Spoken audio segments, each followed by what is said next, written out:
कर्म और धर्म है इसका, विधायक का कर्म है 37 से, हाँ 37 के 37 है। इसका ऊपर गोटी नहीं डालेंगे तो आज यो निजीकरण सोचेगा तो ऊपर तुल रहे, उसकी हिम्मत नहीं है सैनिक की। मुख्यमंत्री ने एक बयान दिया था 3 दिन पहले गिनती होने दें, अब सारे हमने जब्ते कर लिए, सारे प्रबंध कर लिए, फिर तीसरी बार हम सरकार बनाएंगे और वही हुआ। इनके पास धन है, बल है, सरकार है और भ्रष्टाचार है। मेरा ये मानना उसी के तहत इन्होंने सरकार बनाने का काम किया।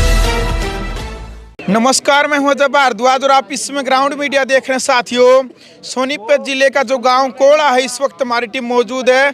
किसान यहां पर धरना लगाए हुए हैं अपनी ज़मीन को लेकर के, क्योंकि किसान लगातार कई दिनों से एक ही बात कहने लग रहे हैं कि भी जो कलेक्टर रेट है वो न दे करके हमें मार्केट रेट की जो वैल्यू है वो दी जानी चाहिए किसानों को। यहाँ पर 2 दिन से लगातार विवादों में लगातार कोड़ा गांव का धरना इसलिए चलने लग रहा है क्योंकि पुलिस प्रशासन ने कल जो किसान बताने लग रहे हैं इनके ऊपर लाठीचार्ज किया गया और इनको जबरन गिरफ्तार किया गया। इंदुराज बालू जो बड़ौदा हल्के के विधायक हैं, दूसरी बार भी यहाँ से विधायक बने। सबसे पहले तो विधायक जी राम राम। भाई राम राम। क्या कहना चाहेंगे किसानों के इस दर्द को लेकर के? कल इनके ऊपर कह रहे हैं कि लाठीचार्ज भी हुआ है, इनको थाने में भी ले जाया गया। बहुत बड़ा अत्याचार कल किसानों के साथ यहाँ किया गया और सबसे बड़ा अत्याचार हमारी जो माताएं बहनें हैं जी, इनके साथ भी पुलिस वाले ने धक्का मुक्की की, इनकी छाती में हाथ मारे। पुलिस ने बस में भरने का काम किया और बस में भर के बड़ौदा थाना में गिरफ्तारी दी। और बड़ा दुर्भाग्य है, हमारी एक चाची है, उसको तो बहुत गंभीर चोट है, बेहोश है वो बेचारी, आज भी एडमिट है। उसके साथ बहुत बड़ा अत्याचार किया गया और इसके विरोध में ही आज मैं किसानों के साथ पहले भी था, पहले भी इस धरना पर आया। और किसानों के साथ ये अत्याचारी और हत्यारी और भ्रष्टाचारी ये सरकार है। इन्होंने बांटो और काटो का जिक्र भी करते हैं, बांटना भी नहीं का काम और काटना भी नहीं का काम है। इनके बयान भी वायरल हुआ कि बटेंगे तो कटेंगे। ये इनका नीति और नीयत है, बांटने की, काटने की। कहीं जातिवाद की बात करी, कहीं धर्म की बात करी। आज अगर यहाँ इस धरने की भी बात करूं तो यहाँ भी किसानों को बांटने का काम कर रही है। पानीपत का करना किसान, वहाँ तो 80 लाख का रेट, ठीक है। और जब सोनीपत का किसान हो तो उस समय 16 लाख का रेट। और फिर इस समय भी इन गाँव में, जैसे मैं हल्का बड़ौदा की बात करूँ तो गोहाना तहसील की बात करूँ तो 10 गाँव हैं। इन 10 गाँव में भी अलग अलग तरीके से मुआवजा देने का काम किया। ऐसा क्यों भाई? इस जमीन में क्या फर्क है? ठीक है। इनको बराबर का यहाँ भी मुआवजा नहीं दिया जा रहा जी। मैं तो किसानों के को कहना चाहूँगा कि आप बटना मत, ना ये काटेंगे। आज किसान इकट्ठा हुए हैं और किसानों का कहना है कि भाई हम कोई न कोई आज आर पार का फैसला लेंगे, आप साथ रहेंगे उस बिल्कुल, जो कमेटी फैसला लेगी, किसान जो फैसला लेंगे, जो मेरी जिम्मेवारी लगेगी, मैं किसानों को कमेटी के साथ। जब लाठीचार्ज होगा तो आप बिल्कुल नहीं, बिल्कुल नहीं, यही रहूँगा, साथ में खड़े, बिल्कुल साथ में खड़ा हूँ। अगर कहीं जो भी जिम्मेवारी होगी, जो किसान फैसला लेगा, जो किसान कमेटी फैसला लेगी, मैं उस किसान कमेटी के साथ हूँ। मैं भी किसान हूँ, आज भी खेती करता हूँ, इस बात में कोई शक और दो राय नहीं है। मैंने किसान का दर्द का पता है और मैं किसान के साथ रहूँगा। मैं तो जब 750 किसानों ने साथ दी, जब ये 3 कृषि काले कानून ले गए, तब ये विधायक सबसे पहले, अगर किसी ने किसान आंदोलन में सबसे पहले मेरे बड़ौदा गांव का अजय मोर शहीद हुआ था, सबसे पहले किसी ने अगर उसका साथ देने का काम किया तो इस बार किया था। 10 लाख रुपए की सहायता राशि घोषणा कर घर जाके देगा था। और जो भी किसान शहीद हुए, हर किसान को 2-2 लाख रुपए की सहायता राशि देने का भी काम किया था। और हमने यह भी फैसला किया था कि सत्ता आते ही हर किसान जो शहीद हुए उनको शहीद का दर्जा भी देंगे, उनके घर में सरकारी नौकरी देने का भी काम करेंगे। लेकिन दुर्भाग्य है, हमारा सौभाग्य नहीं था कि मदद कर सके। नायब सैनिक कह रहे कि हम तो किसानों के हितों में है, हमारी जो सरकार आई है वो किसानों के हितों में आई है। बिल्कुल किसानों के हित में नहीं आई। किसान विरोधी है, गरीब विरोधी है, बिल्कुल छोटे व्यापारी विरोधी है। पता नहीं कौन सा इनका तंत्र मंत्र चला है। लोग बिल्कुल हरियाणा प्रदेश के नाराज थे और इन मुख्यमंत्री ने एक बयान दिया था 3 दिन पहले गिनती होने दें, अब सारे हमने जब्ते कर लिए, सारे प्रबंध कर लिए, फिर तीसरी बार हम सरकार बनाएंगे और वही हुआ। इनके पास धन है, बल है, सरकार है और भ्रष्टाचार है। मेरा ये मानना उसी के तहत इन्होंने सरकार बनाने का काम किया। किसी किसान ने गरीब चडूणी का एक बयान, किसी ने इनकी वोट देने का काम इंदुरा किया। जी, गुरनाम चडूणी किसान नेता जो उनका एक बयान वायरल हुआ था, खासतौर पर उन्होंने हुड्डा साहब को लेकर के कहा था कि हमने इतना बड़ा किसान आंदोलन खड़ा किया, बीजेपी के विरोध में भी हम हुए, लेकिन उसके बावजूद भी कांग्रेस नहीं आन पाई। कहीं ना कहीं उन्होंने हुड्डा के ऊपर आरोप लगाया इस बात के। भाई ये राजनीति का मंच नहीं है। जब ये राजनीति की बात आओ ना, आप 2 किलो दूर जा पूछ लियो, मैं चटूणी की भी बता दूंगा। अरे मेरी भी पूछ ली, यादा अपना बात करें तो किसान की करो। चलो जी, हम एक बात कहना चाहते हैं विधायक को। 37 है इनके विधायक, 3 निर्दलीय, 3 और 43-44 हैं। अगर 13 तारीख ने सेशन चालू होगा, अगर विपक्ष ने और मुद्दा नहीं उठाया और सैनिक के है जो बरोबर की सरकार आ रही है, कोई बात नहीं, वो जाके 48 कर रहे हैं, तो इनका बरोबर मुक्का बात जगह नहीं और लिपा पोती नहीं करे। हमारे चंडीगढ़ के अंदर ये मुक्का बजाओगे नहीं, रजिस्ट्रेशन करो। हमारे यहाँ आ रहे हैं विपक्ष नेता, सारा ने बाहर निकलना पड़ेगा, हर पब्लिक के अंदर आना पड़ेगा। हम मुँह तोड़ हमारे विधायक से भी कहना चाहते हैं, आज इसका एरिया में है, आज यहाँ बैठो, इसके अंदर लाखों आदमी इसके पास में आएंगे। डीसी क्या है, डीसी का जाके ये कह सके है न्यू भाई पब्लिक का समाधान कर, नहीं हमें ऑर्डर सेशन में आवाज़ उठाएंगे और गोड्डी डालेंगे।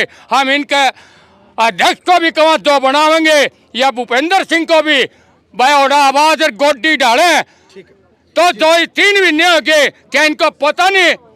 3 महीने 3.25 महीने हो गए, यहाँ लोग दर की ठोकर खाने लग रहे। हम भालू सिंह से ये कहना चाहते हैं, 37 विधायक वहाँ गोड्डी डालनी चाहिए और ऑर्डर जाके आवाज़ नहीं उठाओगे तो इतने कोई पता नहीं चलेगा यहाँ पब्लिक के अंदर कुछ है और वहाँ संसद के अंदर और किमें है। वो जनता हमारा फांसी लाग जो भाई, ये संसद ये MLA आवाज़ उठाएंगे नहीं। भाई कह रहे हैं कि विधानसभा जो सत्र लगेगा उसमें आवाज़ उठानी है। पूरी मजबूती से आवाज़ उठाऊंगा और इस हरियाणा प्रदेश के हर किसान को, मजदूर को ये पता चलेगा कि आज हल्का बड़ौदा का विधायक आज किसान की मजबूती से आवाज़ विधानसभा में उठा रहा है। ये आज मैं आपके बीच में कहना चाहता हूँ, मैं नहीं, सारे कांग्रेस के विधायक हमारे साथ खड़े, मेरे साथ खड़े हो गए, किसान की लड़ाई लड़ने का काम करेंगे और ये भी आपको देखने को मिलेगा। पहले भी जब किसान आंदोलन था तब भी सभी कांग्रेस के विधायक, विपक्ष के नेता बिल्कुल जोर शोर से मुद्दा उठाया और किसानों के बीच में थे, हैं और रहेंगे। जी कल यहाँ जो हम थे कार्रवाई देख रहे थे, पहले पुलिस का व्यवहार बहुत बढ़िया चल रहा था, ठीक, कोई नुक्स नहीं कर रहे थे। लेकिन जब डीएसपी आया, डीएसपी ने आकर के कहा तुमने क्या चूड़ियां पहन रखी हैं? स्टाफ वालों को ये बयान थे कि तुमने बयान थे कि तुमने क्या चूड़ियां पहन रखी हैं। तब जाकर के जो है ना किसानों के साथ जो है ना हाथापाई धक्का मुक्की जो भी हुआ सबके सामने वीडियो में है वो सारा। नहीं जी, हमें ये कहता है भालू सिंह से, ये आज बीच में खड़ा पब्लिक के अंदर, यहाँ ये 37 कहते हैं, 37 क्या डीएसपी की हिम्मत है के और एसपी की हिम्मत है? तो ये जवाब ले सकते हैं, विपक्ष में है, विपक्ष एक जो दिल्ली के अंदर विपक्ष है नहीं, तो आवाज़ को बुलंद करने वाला राजीव ने उठाए और उसके ऊपर चले, सारे हिंदुस्तान की चलाई। इन्हें में कोई लिपा पीती होगी कांग्रेस को, ये हमें जो भारतीय किसान यूनियन है नहीं, राजनीतिक है, कोई हमने ना सरकार बनाने का ठेका और ना गिराने का, हम अपने हक के लिए या सारी पब्लिक हक के लिए खड़ी है।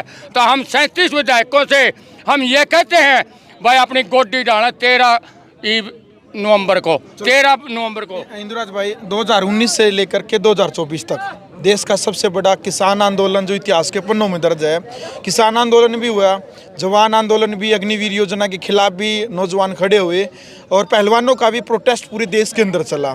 बावजूद उसके बीजेपी पूर्ण बहुमत के साथ आई है और वही प्रक्रिया किसान कहीं ना कहीं नाराज नजर आने लग रहा है। आज की स्थिति को देख करके जो पाइपलाइन किसान कह रहे हैं कि जबरदस्ती दबाई जा रही है, कहीं ना कहीं नाखुश नजर आ रहे। इतना बड़े प्रोटेस्ट होने के बावजूद भी बीजेपी कहीं पूर्ण रूप से नहीं आई जी। आपने पहले भी बताया था कि नायब सैनी मुख्यमंत्री ने गिनती से 3 दिन पहले कहा था, हमने सारे जब्ते कर लिए, सारे प्रबंध कर लिए। ये इनका एक षड्यंत्र है, इनने धन बल प्रयोग करा और जो मशीनों के साथ साथ छेड़छाड़ करी है, सच्चाई है। मुख्यमंत्री ने कहा है, नायब सैनी ने, अगर हमने प्रबंध कर लिया वही उसका रिजल्ट था। ईवीएम में गड़बड़, बिल्कुल पक्का। तो जम्मू कश्मीर में भी तो फिर ईवीएम थी भाई, एक छोड़ दिया कि बकिस दिया, ये कोई बात नहीं, ये सच्चाई है के इन्होंने साथ छेड़छाड़ करी है, इन्हें धन बल का प्रयोग भी किया है। इसी के कितना वोट लोग नहीं चाहते थे, ना चाह रहे, आज भी देख रहे हो, फिर देखना आप। कर्म है इसका, विधायक का कर्म है 37 से, हाँ 37 के 37 से, इसके ऊपर गोडी नहीं डालेंगे तो आज यो निजीकरण होता तो ऊपर तुल रहे, उसकी हिम्मत नहीं है सहने की। हम दावा के साथ कहते हैं 37 और 3 40 विधायक आऊंगे नहीं उधर चंडीगढ़ के अंदर। अब उधर बेरा पटा कुर्सी ठाटा के, ओ भाई हमारा भी हक, हम पब्लिक के अंदर उठेंगे। 40 का तो बेरा नहीं, 37 पक्के 37 पक्के होंगे। आधा हरियाणा आ गया, आधा हरियाणा आपके पास में है। हाँ अपील करेंगे शासन प्रशासन से? अपील क्यों करूंगा, मैं आदेश दूंगा, विधायक बना रहा, क्यों अपील करने का काम नहीं है मेरा। ठीक है, मैं आदेश देता हूँ प्रशासन को। अगर भाई किसान की सुनो, आप किसान के साथ बात करो, किसान के साथ बात करके। इस हिसाब से बात नहीं हुई क्या आपकी? मेरी बात हुई, क्या कह रहे हैं? मेरी बात हुई, उनकी मीटिंग होगी। ये जो किसान नेता है, जो इनकी कमेटी है, वो अब मीटिंग चल रही है उनकी, उनका जो फैसला होगा उनको वही मान्य होगा, वो उनके साथ बात करेंगे। लेकिन मैं सरकार प्रशासन से और सरकार से कहना चाहूँ कि आप किसान के साथ बैठ के बातचीत करके किसान को संतुष्ट करो। किसान मांगे कुछ नहीं रहा, किसान तो यह तो मेरी जमीन ले ली, पाइप दाब ले, लेकिन जो मेरा हक हो दे। किसान क्या अलग मांग रहे हैं? क्लास को किसान की कोई बड़ी मांग नहीं है, ना किसान की कोई और अलग तरह की मांग है। यह है कि जो मेरी किसान माँ पाइप दाब रही हो, उसका जायज़ जो मार्केट रेट है उसका हिसाब तो लगा कर इसका मुआवजा दे दो। आप लाइन दाब लो, 2 और दाब लो, किसान कद मना कर रहा है? ठीक है सर। किसान यहाँ लड़ने और बैठने और टकराने के लिए नहीं बैठे हैं, किसान प्यार से बात करने के लिए बैठे हैं। बात करके इनका मुआवजा दो, समाधान करो और पाइपलाइन दबो। किसान भीख नहीं मांग रहा, अपना हक मांग रहा है। बिल्कुल, मार्केट रेट की जो बात है यहाँ पर किसानों की तरफ से की जा रही है। जी अंकल जी, क्या मांगे हैं, किन मांगों को लेकर के धरना लगा? मैं आपके चैनल के माध्यम से कहना चाहता हूँ, यहाँ का जो मार्केट रेट है, मान लीजिए रोड नीचे का है, ठीक है, कम से कम तो यहाँ का करोड़ रुपए मान के चल, रोड के नीचे है ना, कोई नजायज नहीं मांग रहा हमें। भाई हमारी जमीन का जो भी जहाँ रेट है उसका मार्केट रेट दे दो, हमने अपनी लाइन दबा लो। और ये तानाशाही कर रहे हैं भाई, ये दिन दे कुछ नहीं है, 40% दें कलेक्ट रेट का, 40% हमारे को दे हुए हैं। यानी कि 1 किले की जो कीमत है उसका भी 40% दे रही है, सिर्फ 40%। और ये किले के बीचों बीच पाइप लाइन जा है, 60 फुट ये ले हैं। अच्छा, 60 फुट ले रहे हैं? 60 फुट ले रहे हैं। थोड़ा हनून बच जाओ, थोड़ा हनून वैल्यू तो वैसे उसकी भी नहीं रंदी, वैल्यू तो उसकी भी खत्म है। फिर हम दोनों कहा उसका तो पूरा 100% दो हमने, जो 60% ले रहे हो हम, 60 फुट जो ले रहे हो उसका तो पूरा दो। तुम्हारी डिमांड ये है भाई, ये करे तानाशाही हमारी गल है, किसाना की गल तानाशाही हो रही है। कालाड़ा ये हमारी बाण बेटी है जो इनके साथ जाती हुई है, बेइज्जती करी गई है। गंगाना गाँव है, जगबीर मेरा नाम से भी निकलेगी ये पाइपलाइन? हाँ। अच्छा, तो पहले ही तैयार हैं आप? तैयार हाँ कती मरना पड़ेगा भाई। हम दोनों का भाई अच्छा तो लाइन खोद के दापन पहले हमने खड़ा खोद के पहले हमने दाब दो इसके अंदर, और फिर अपनी ले जाओ। चलो भाई, फिलहाल और ना कोई किसान लड़दा, ना किसी का झगड़दा, लाइन आराम से दाब लो, मुआवजा दो, बिल्कुल और ले जाओ। जीताओ जी। भाई जो मौजूदा सरकार है ना, वो पूंजीपतियों की सरकार है। किसान की जमीन को तेल पाइपलाइन के नाम से या बिजली के टावर के नाम से या उद्योग के नाम से हड़प करके और जो है कैपिटलिस्ट को दे रही है जी। किसान को लूट रही है, किसान की रोजी रोटी पर हमला कर रही है, उसको तबाह कर रही है, और उसके लिए दमनकारी तरीके अपनाए जा रहे हैं। किसान के ऊपर लाठीचार्ज, किसान के ऊपर वाटर कैनल, किसान के ऊपर जो है ना हर तरह का हथकंडा अपनाया जा रहा है, उसको डिटेन किया जा रहा है। यहाँ महिलाओं को भी डिटेन किया गया। ये बिल्कुल जो अधिकार है, किसान का अधिकार है आंदोलन करना। भारत का कोई भी आदमी आंदोलन कर सकता, अपनी बात रख सकता है, उसको राइट है ये, उसके राइट के ऊपर ये अटैक है। और पूंजीपति को की तिजोरी भरने का काम जो है सरकार कर रही है। पूरे देश का किसान लामबंद है। पीछे भी इस सरकार को दिखा दिया था, ये दिल्ली के आंदोलन में सरकार के गोडे टिके थे। अब ये जो जाति करने से अगर सरकार बाज नहीं आई तो दिल्ली के आंदोलन से भी बड़ा आंदोलन होगा, और उसके लिए जो है किसान तैयार बैठा है। जो किसान बैठे हैं, यह आपके नारा में बैठे हैं और दूसरी जगह बैठे हैं, यहाँ बैठे हैं, वहाँ जो है इसमें कुरुक्षेत्र में जो है मीटिंग हुई है, इसमें रोहतक में मीटिंगें हुई हैं। वो सिर्फ इस बात पे है कि हम इकट्ठे थे, इकट्ठे हैं, वो भूल जाए सरकार और उसकी हर तानाशाही का जवाब दिया जाएगा। ज़मीन हम लोगों की है, किसी के बाप की ज़मीन नहीं है, इसको किसी सूरत में हड़पने नहीं दिया जाएगा। और इसमें जो संयुक्त किसान मोर्चा है वो लामबंद होकर के एक ज़ोरदार आंदोलन की जो है आगाज़ किए हुए है और उसमें जो है किसान के हक हकूक़ हासिल होंगे, हर हालत में होंगे। और मैं इस चैनल के माध्यम से सभी किसान भाइयों से अपील करता हूं कि संयुक्त किसान मोर्चा एक कारगर हथियार है, इसको जो है और मजबूत करें। जितना संयुक्त किसान मोर्चा मजबूत होगा आपके हक हकूक़ इतने ही जो है सुरक्षित रहेंगे। जो किसान मजदूर एकता जिंदाबाद, इंकलाब जिंदाबाद। जी चलो भाई, फिलहाल वीडियो आपने देख ली भाई, कमेंट बॉक्स में आप अपनी राय रखें। ग्राउंड मीडिया के लिए मज़ेदार दुआ।